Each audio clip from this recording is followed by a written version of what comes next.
दोस्तों, गुरु पूर्णिमा, गुरु के पूजा का दिन। इस दिन ब्रह्मांड के सारे चर और अचर, ब्रह्मांड का प्रत्येक कण अपना श्रद्धा सुमन गुरु के चरणों में अर्पित करता है। हम एक भीड़ के रूप में गुरु दरबार में जाते हैं। वहाँ पे गुरु के चरणों में मत्था टेक के चले आते हैं। क्या यही गुरु पूजा है? क्या इससे ही भवसागर पार हुआ जा सकता है? जहाँ तक मेरी सोच है, बिल्कुल नहीं। गुरु के प्रति शिष्य अपना आभार व्यक्त कर ही नहीं सकता। गुरु पूजा हम कर ही नहीं सकते। जब हम ध्यान में बैठते हैं, जब हम शून्य में उतरने का प्रयास करते हैं, तो हमें लगता है ध्यान तो हम कर ही नहीं रहे थे, पूजा तो हम कर ही नहीं रहे थे, जाप तो हम कर ही नहीं रहे थे, यह तो गुरु ही कर रहा था। हम तो थे ही नहीं जब पूजा हो रही थी, जब जाप हो रहा था, जब अनाहत नाद बज रहा था, हम तो थे ही नहीं। तब तो गुरु ही था। गुरु शिष्य का रिश्ता ऐसा मधुर रिश्ता है, इस संसार में शायद इस रिश्ते के बराबर कोई रिश्ता नहीं। इन दोनों के रिश्ते में ही शून्य का संगीत गूंजता है, अनाहत नाद बजता है। हम गुरु की पूजा, गुरु हमें जो बनाना चाहता है, हमें गुरु जिस रूप में देखना चाहता है, अगर हम उस रूप को धारण करें, तो ही हमारा श्रद्धा सुमन गुरु के चरणों में अर्पित हो सकता है।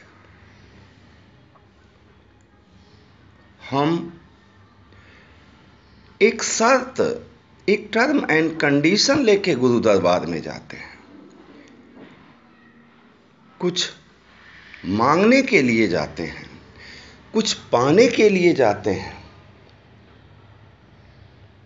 यह गुरु पूजा नहीं है। संपूर्ण समर्पण जहां पे होता है, वहां पे क्या कुछ मांगा जा सकता है? सब कुछ मिला ही हुआ है। गुरु सब कुछ दे ही चुका है, कुछ देने के लिए बाकी नहीं है। गुरु हमेशा हमारे अंदर कण कण में हमारे व्याप्त है, बैठा हुआ है। हम जब भी गुरु का आवाहन करते हैं, गुरु हमारे साथ होता है, उसकी छाया हमारे साथ होती है। हम गुरु दरबार में जाते तो जरूर हैं, लेकिन गुरु की खुशबू, गुरु का प्रकाश, गुरु की कुछ सांसें अगर हम लेके अपने साथ आते हैं, तो ही गुरु पूजा है। हम तो जाते हैं, मत्था टेकते हैं, प्रसाद करते हैं, चले आते हैं। गुरु आश्रम में ही रह जाता है, हम उसे कभी लाने का प्रयास नहीं करते हैं। गुरु हमें संसार और अध्यात्म के बीच में जोड़ने का सेतु है।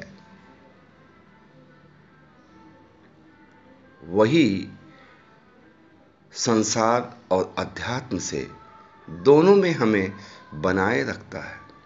गुरु हमारा संसार से विरक्त